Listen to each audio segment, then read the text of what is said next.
প্রিয় নেতৃবৃন্দ, আপনারা যারা আছেন তাদের সুদৃষ্টি আকর্ষণ করছি।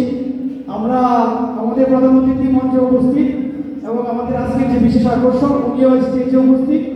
আমরা যদি ওনাকে সময় বা সুযোগ না দিই তাহলে আমরা এতক্ষণ যে অধীর আগ্রহ নিয়ে বসেছিলাম সেই অনুষ্ঠানটা আমরা উপভোগ করতে পারবো না। আমি আপনাদের সকলে অনুরোধ জানাবো, আপনারা আমাদের এখানে পর্যাপ্ত আসন রয়েছে, সবাই সব আসনে গিয়ে আমাদের প্রধান অতিথিও সুন্দরবন আসনে আছে। প্রধান আকর্ষণ যিনি সেও মঞ্চে উপস্থিত। আমরা প্রধান অতিথি এবং প্রধান আকর্ষণ দুজনকে যখন একসাথে আমরা পেয়েছি, আমরা এই সুন্দর অনুষ্ঠানটাকে উপভোগ করতে চাই। আমরা আপনাদের একটু সহযোগিতা চাচ্ছি। আশা করি আজকের প্রধান আকর্ষণ এবং প্রধান অতিথি দুজনকে একসাথে পেয়ে আমরা কুলিয়ারচরবাসী আসলে গর্বিত। আমরা এই অনুষ্ঠানের শেষে আছি। আমরা চাই তাদের উপস্থিতি সুন্দর একটি অনুষ্ঠান উপভোগের মাধ্যমে আমরা আজকে সমাপ্তি হবে। ধন্যবাদ সকলকে।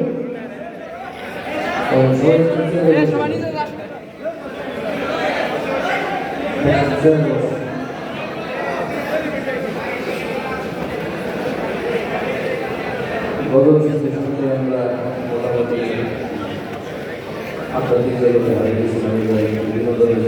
কি বলে সবার আমরা 6 নম্বর শুনবি।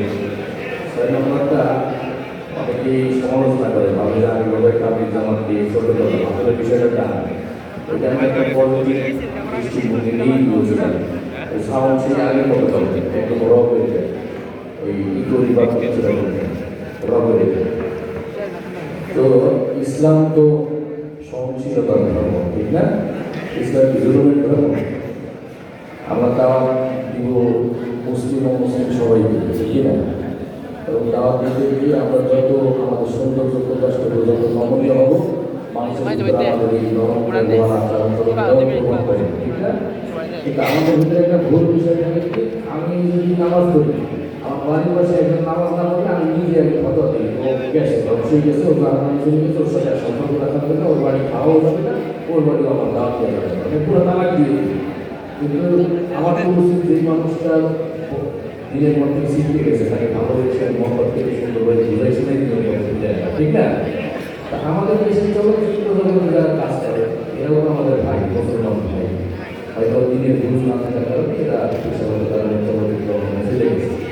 তাদের কাছে গিয়ে আমাদের দিনের দাম নিতে হবে না, আপনারা নিয়ে আসেন, তাদের সাথে সম্পর্ক রাখি যাইও না, বলি যে সিনেমাটা গেছে ওদের সাথে কথা বলা দরকার। সারা জীবন যদি তাদের কাছে না যায়, ইসলাম সঠিক কাছে তাদের কাছে কে বলছে, ঠিক না? আল্লাহ তাদের দাওয়াতের সাথে ইহুদিদের সঙ্গেও একসঙ্গে খেলা গেছে। আমাদের এরকম নমনীয় আমাদের পরস্পরের ভালোবাসা করতে পারে। তো এই দৃষ্টিভঙ্গি থেকে আমি একবার চিন্তা করলাম যে ইসলামের দাওয়াত যদি আমাদের যাই ভাইয়েরা ওলামাইরা তারা যদি সিনেমা জগতের মানুষগুলোর কাছে নিয়ে যায়, তাদেরকে যদি আল্লাহ তাআলা হেদায়েত দেন, তারা যদি ফিরে আসে, তাহলে দাওয়াতের বয়ানগুলো কীভাবে করে?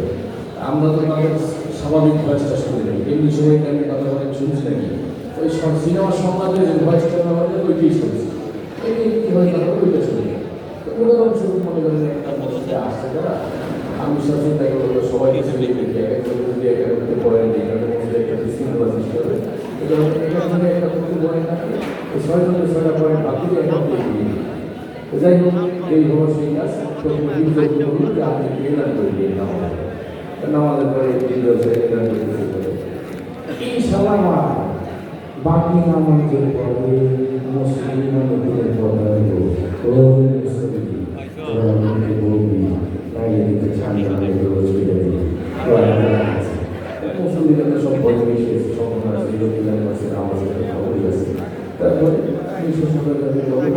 কালেমার পরে কাগজ কালেমার পর কালেমা করতেছি বলে আমরা দুজনকে যা কিছু দেখি আর না দেখি সব আল্লাহর সৃষ্টি মাহফুজ কিছু করতে পারে না, আল্লাহর হুকুম ছাড়া, আর আল্লাহ সব কিছু করতে পারে মাহফুজ ছাড়া, ঠিক কিনা?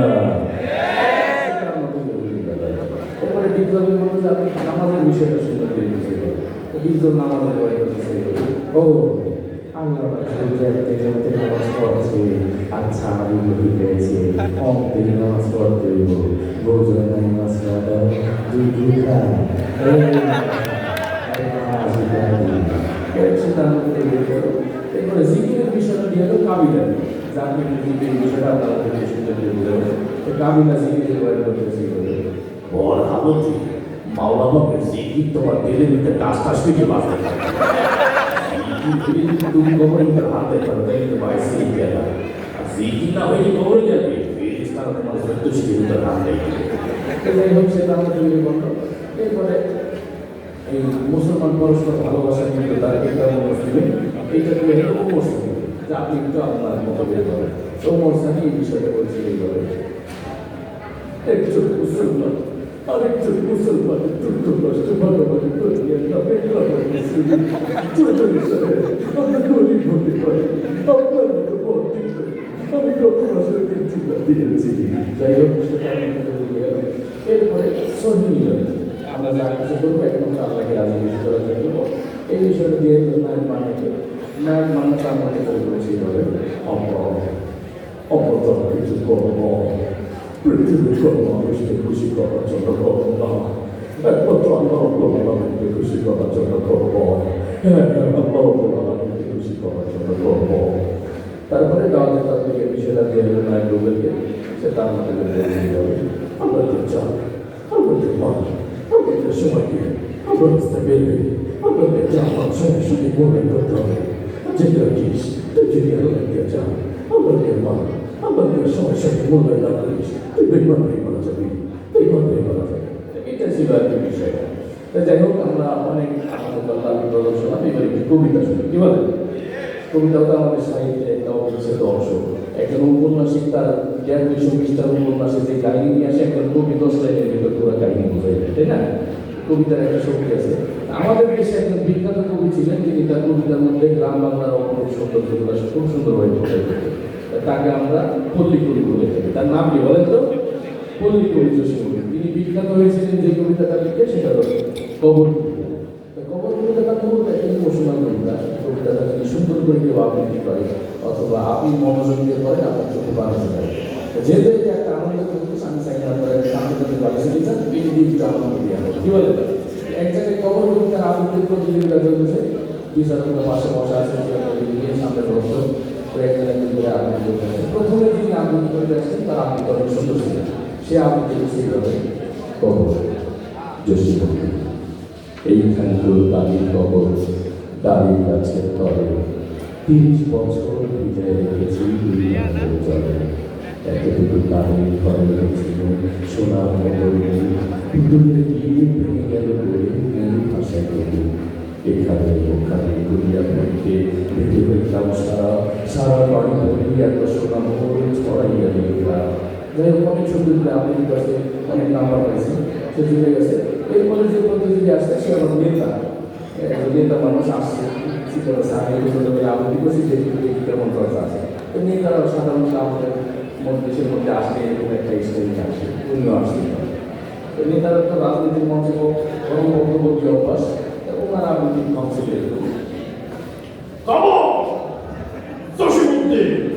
এইখানে তোর দাদির কবর, ওই ডালিম গাছের তলে 30 বছর ভিজাই রেখেছি তুই নয় নিশ্চয়।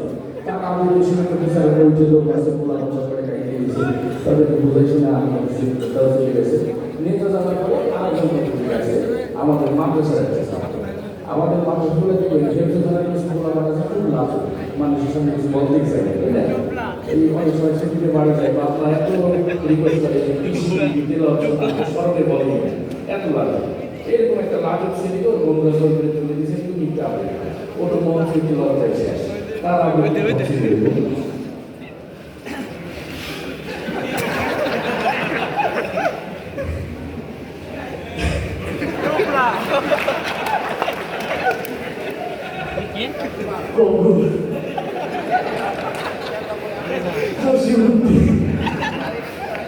এইখানে তো দাদি তো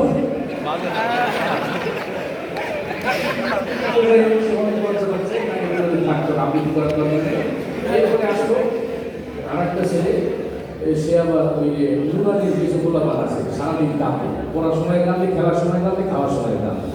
তো এদের যদি জিজ্ঞাসা করা হয় কাঁদতে কেন বলেছে আমার দাদির কথা বলতে গেছে। তো ওকে যখন বলছে যে তুমি একটু আবৃত্তি করো, ওর তো যিনি দাদির কথা মনে করে গেছে ও আগেই কান্না শুরু হয়ে গেছে। তো তার আবৃত্তি যখন শিখে একটু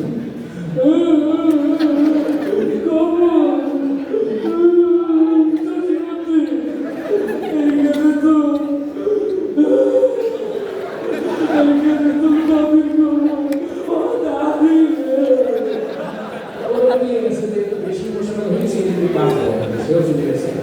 সে যাওয়ার পরে আসলে আর একটা মুরব্বী মানুষ বুড়া মানুষ পান্তা দিয়ে আসছে সেগুলো লাগিয়ে গেছে তাহলে আপনি তো সিচুয়েশন করতে আছে দেখি তো মুরব্বীরা আপনি কিছু ছিল একটু কম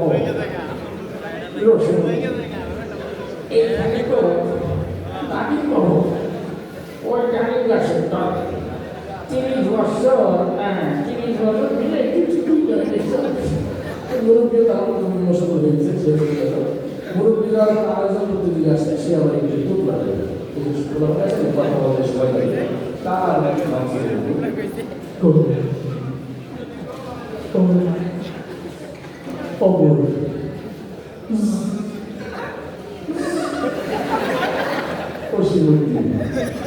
এইখানে তো আজকে করবো ওই ডালের কাছে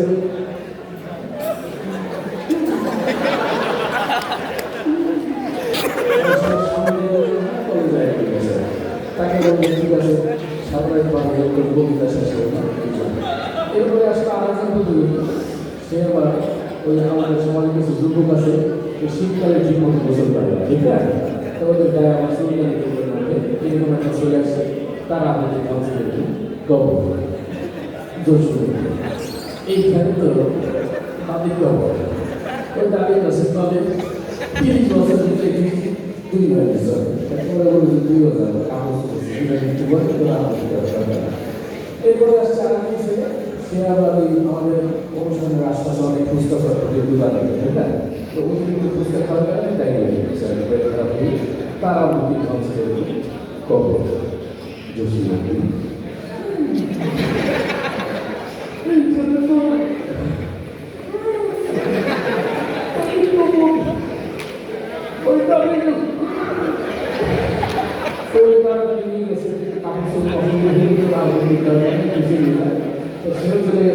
সর্বশেষ আশা এবং আন্দোলন প্রতিযোগী আমাদেরকে আল্লাহ তারা সৃষ্টি করেছেন আশাগুলো আপনাদের মানুষ হিসেবে মানুষের দিকে ভাগ করেছেন পুরুষ এবং নারী মাঝে দেওয়ার কিছু জাতি আছে যারা পুরুষরা নারী করবেন ঠিক আছে দেখি কি বলে আপনাদের এরা যদি কথার ঢংটাও কিছুটা পুরুষের মধ্যে কিছুটা নারী করবে এই পাবলিক একটা আশা আমাদের তারা আপনি অংশীদার একটু অপর কিন্তু অপর এই ছেলেগুলো আমার কবিতা কবিতা দেখতে বলেছি অন্য কিছু না এইখানে তো দাঁড়িয়ে কবর কোথায় এইখানে তো দাঁড়িয়ে